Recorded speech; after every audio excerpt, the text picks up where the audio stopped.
പ്രബോധന രംഗത്ത് പുത്തനുണർവുമായി ലൗദി ഖുർആൻ masters club അവതരിപ്പിക്കുന്നു രാത്രി സന്ദേശം. എന്നും രാത്രി 9 മണിക്ക് യൂട്യൂബിലൂടെ പ്രസംഗ പരിശീലന കളരിയിലെ പഠിതാക്കൾ നിങ്ങൾക്കായി ഒരുക്കുന്നു.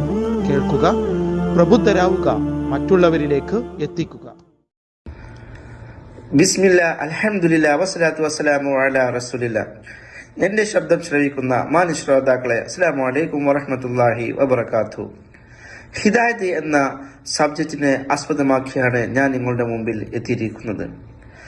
മനുഷ്യരെയും പ്രപഞ്ചം ഉൾപ്പെടെയുള്ള സകലതിനെയും സൃഷ്ടിച്ച പരിപാലിക്കുന്ന ഏകനായ അള്ളാഹുവിന്റെ നിയമനിർദ്ദേശങ്ങൾ പാലിക്കാൻ ഒരാൾക്ക് കഴിയുക എന്നത് മഹാഭാഗ്യമാണ്. നമ്മൾ എല്ലാവരും അൽഹംദുലില്ലാ അള്ളാഹു ആ മഹാഭാഗ്യത്തിലെത്താൻ തിരഞ്ഞെടുത്തിരിക്കുന്നു എന്ന് തന്നെയാണ് നമുക്ക് കിട്ടുന്ന ഏറ്റവും വലിയ മഹാഭാഗ്യം.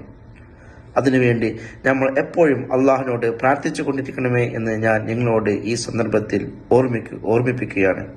അല്ലാഹുമ്മ യാ മുഖല്ലിബുൽ ഖുലൂബ് സബ്ബിത് ഖൽബി അലാ ദീനിക്.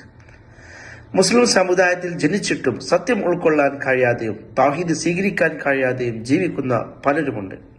ചിലരൊക്കെ എത്ര പറഞ്ഞു കൊടുത്താലും അവരത് പരിഗണിക്കുക പോലുമില്ല. അതുപോലെ തന്നെ മറ്റു മതസ്ഥങ്ങളിലും ഉൾക്കൊണ്ടുകൊണ്ട് ആളുകൾ ഈ തൗഹീദിലേക്ക് വരാതെ കഴിയുകയാണ്. എന്താണ് ഇതിനെല്ലാം കാരണം? ഹിദായത്ത് ലഭിക്കണമെങ്കിൽ അത് അള്ളാഹുവിന്റെ കാരുണ്യം, തൗഫീക്ക് അനിവാര്യമാണ്. ഹിദായത്ത് നൽകുന്നവൻ അള്ളാഹു മാത്രമാണെന്ന് നമുക്ക് മനസ്സിലാക്കാൻ കഴിയും. ഇക്കാര്യത്തിൽ മറ്റാർക്കും യാതൊരു കഴിവും തീരുമാനവുമില്ല. നബി സല്ലല്ലാഹു അലൈഹി വസല്ലമയോട് അള്ളാഹു പറയുന്നു, ലൈസ അലൈക ഹുദാഹും വലാകിന്നല്ലാഹു യഹ്ദി മൻ യശാ. അവരെ നേർവഴിയിലാക്കാൻ നീ ബാധ്യസ്ഥന അല്ല, എന്നാൽ അള്ളാഹു അവൻ ഉദ്ദേശിക്കുന്നവരെ നേർവഴിയിലാക്കുന്നു. നബി സല്ലല്ലാഹു അലൈഹി വസല്ലമ ഇസ്ലാമിക പ്രബോധനം ആരംഭിച്ച വേളയിൽ ശത്രുക്കളുടെ ഉപദ്രവങ്ങളിൽ നിന്നും അവിടത്തേക്ക് താങ്ങും തണലുമായി നിന്നത് പൃഥ്വിനായ അബൂ ത്വാലിബായിരുന്നല്ലോ. അദ്ദേഹത്തിന്റെ ഇസ്ലാം ആശ്ലേഷണം നബി സല്ലല്ലാഹു അലൈഹി വസല്ലമ ഏറെ ആഗ്രഹിച്ചിരുന്നു. മരണ ആസന്നമായപ്പോൾ പോലും അദ്ദേഹത്തെ കൊണ്ട് ലാ ഇലാഹ ഇല്ലല്ലാ എന്നുച്ചരിപ്പിക്കുവാൻ നബി സല്ലല്ലാഹു അലൈഹി വസല്ലമ അങ്ങേ അറ്റം ശ്രമിച്ചു. അദ്ദേഹം അതിന് അങ്ങേ അറ്റം കൊതിച്ചിരുന്നു. പക്ഷേ അബ്ദുൽ മുത്തലിബ് നബി സല്ലല്ലാഹു അലൈഹി വസല്ലമയെ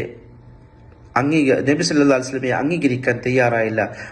അദ്ദേഹത്തിന്റെ മതത്തിൽ തന്നെ ഉറച്ചു നിൽക്കുകയാണ് ചെയ്തത്.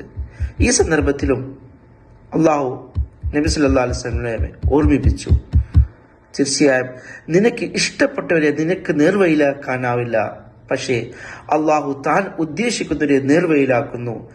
സന്മാർഗം പ്രാപിക്കുന്നതിനെ പറ്റി അവൻ അള്ളാഹു നല്ലവണ്ണം അറിയുന്നവനാകുന്നു. ഇവിടെയാണ് നമ്മൾ തിരിച്ചറിയേണ്ടത് നമ്മൾ എത്രത്തോളം അനുഗ്രഹിക്കപ്പെട്ടിരിക്കുന്നു എന്ന്. ഈ അനുഗ്രഹം തന്നെയാണ് നമുക്ക് കിട്ടിയ മഹാഭാഗ്യം. ആ അനുഗ്രഹത്തിൽ നമ്മെ എന്നും ഉറപ്പിച്ചു നിർത്തുവാൻ നമ്മൾ സദാസമയം പ്രയത്നിക്കണേ എന്ന് ഈ വൈകിയ വേളയിലും ഞാൻ നിങ്ങളെ ഓർമ്മിപ്പിക്കുകയാണ്. അതിന് അള്ളാഹു നമുക്ക് തൗഫീഖ് നൽകട്ടെ. ഈ കിട്ടിയ വെളിച്ചം മറ്റുള്ളവരിലേക്ക് എത്തിക്കുവാനും അള്ളാഹു നമുക്ക് തൗഫീഖ് നൽകട്ടെ. വആഖിറു ദഅവാനാ വൽഹംദുലില്ലാഹി റബ്ബിൽ ആലമീൻ. അസ്സലാമു അലൈക്കും വറഹ്മത്തുള്ളാഹി വബറകാതുഹു.